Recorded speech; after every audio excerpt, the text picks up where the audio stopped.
మీ కడుపు గాలి బయటకు వస్తుంది. మాది ఆకలి మంట, ఇప్పుడు మొత్తం మాది ఆకలి మంట తోటి పౌరుషం తోటే బయటికి వెళ్తున్నాం మేము. అది కూడా నైట్ అలాట్మెంట్ చేసిర్రు. అది ఎవడు ఇట్లా మా తను ఒకనాడు మీటింగ్ పెట్టలే, మీ పొలాలు పోతున్నాయి అని చెప్పలే, ఒకనాడు అది ఏ చెప్పలే, సడన్ గా నైటే మార్చేసిర్రు ఇది అలైన్మెంట్. అయినా ప్రభుత్వాలు మారినప్పుడు అలా అలైన్మెంట్ మారుతారా? చూడండి ఒకసారి ఆలోచించండి. ప్రభుత్వం ఏ ప్రభుత్వం ఇప్పుడు రేపు నెక్స్ట్ ఈ కాంగ్రెస్ ప్రభుత్వం ఉన్నది, ఫస్ట్ టీఆర్ఎస్ ఉన్నది, ఇప్పుడు మళ్ళీ బీజేపీ వస్తే కూడా మళ్ళీ వేరే అలైన్మెంట్ పోతారా? చూడండి, మీరే ఆలోచించండి ఒకసారి.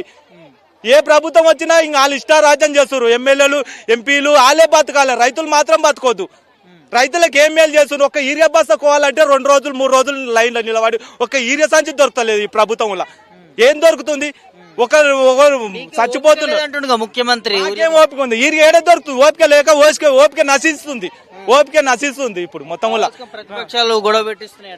ప్రతిపక్షాలు ఉన్నప్పుడు అప్పుడు అదే కేసీఆర్ గవర్నమెంట్ ఎందుకు దొరకలే? ఈరియా ఎవడన్నా తిప్పలవాడరా? ఎవరు తిప్పలవాడే? ఇట్లా ఆటోని చెప్తే వేసుకొచ్చి వేసేది. ఇప్పుడు అట్లా నష్టం ఉంది, ఇట్లా RRR ఓకుల నష్టం, అన్ని నష్టాలు మాకే ఉన్నాయి.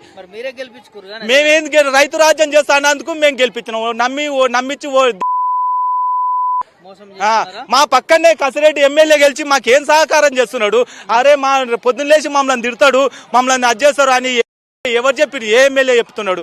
ఈయన ఒకనాడు కూడా జంగారెడ్డిపల్లి పొలాలు పోతున్నాయి అని ఒక మీడియాకి ఎవరికి చెప్పిండు ఆయన?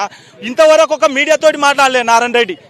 ఒక మీడియాతో ఏమన్నా అంటే నష్టపరిహారం కట్టిస్తాం, ఎవరిని కట్టిస్తావు నువ్వు నష్టపరిహారం? మాకు పొలం తీసుకొని ఏడిస్తావో ఈ పొలానికి పొలం ఇవ్వండి, మరి పొలం ఇవ్వండి, రోడ్ వేసుకోండి, మాకు ఎంత పోతుందో ఆడ అంత పొలం ఇవ్వండి, అట్లా ఇస్తాం మేము ఒప్పుకుంటాం. లేకపోతే RRR వద్దు.